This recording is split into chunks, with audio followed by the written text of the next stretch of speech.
একদিন মান্না দে, হৈমন্তী শুক্লাদের সঙ্গে স্টেজে গান গেয়েছেন তিনি। অভাবে পড়ে এখন চা বিক্রি করছেন বর্ধমানের শিল্পী। ওনার বিষয়ে সবিস্তারে থাকছে আজকের এই প্রতিবেদনে।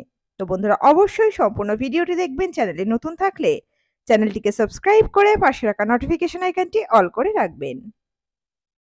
নাম পূজা ভৌমিক। বর্ধমান শহরের বছর 53 পূজা ভৌমিক এখন পেশায় চা বিক্রেতা।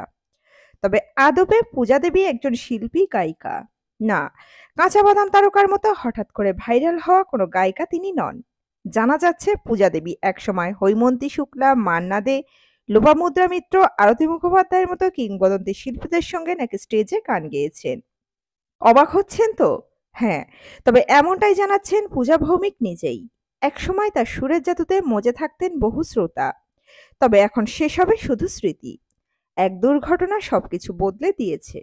স্বামীকে সংসারে সাহায্যের জন্য একদিন পূজা ভৌমিক ছেড়েছিলেন গানের দুনিয়া।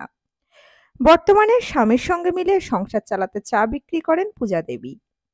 বর্ধমান শহরের নার্স কোয়ার্টারের মোড়ে পূজা দেবী আর ওর স্বামী বিজন ভৌমিকের চায়ের দোকান। তারা স্বামী স্ত্রী দুজনে মিলেই বর্তমানে সেই দোকান চালান। সংবাদ মাধ্যম নিউজ 18 বাংলাকে পূজা দেবী জানিয়েছেন, একসময় তার স্বামী তাকে রাজ্যের বিভিন্ন প্রান্তে অনুষ্ঠানে নিয়ে যেতেন।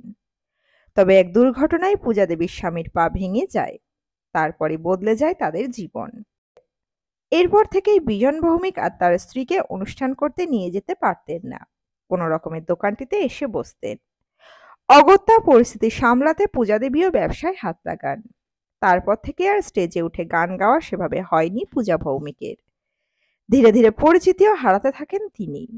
পূজা ভৌমিকের কথায়, এখন যে ধরনের অনুষ্ঠান হচ্ছে সেগুলি ঠিক আমাদের সময়কার অনুষ্ঠানগুলির মতো নয়।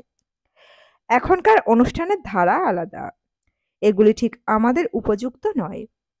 তাই তার থেকেও বড় কথা, আমার স্বামী আর পারছেন না। তাই ওকে সঙ্গ দিতে ব্যবসায় হাত লাগাচ্ছি। নিউজ 18 বাংলাকে পূজা ভৌমিক আরও জানান, স্টেজ শো হয়তো করি না, তবে গানের চর্চা এখনো করি। নিয়মিত গানের চর্চা বজায় রয়েছে, ওটা ছাড়তে পারবো না। ওটা বড়ই ভালোবাসার জায়গা।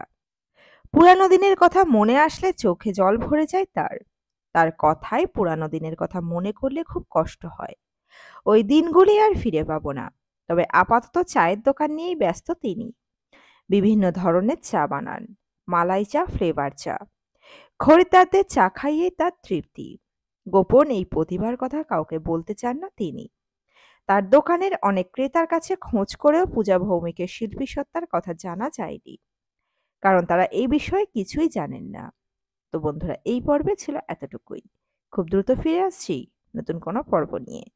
অজানা গল্প চ্যানেলের সঙ্গে থাকার জন্য সকল দর্শক বন্ধুকে অসংখ্য ধন্যবাদ। দেখতে থাকুন, চোখ রাখুন অজানা গল্প চ্যানেলে।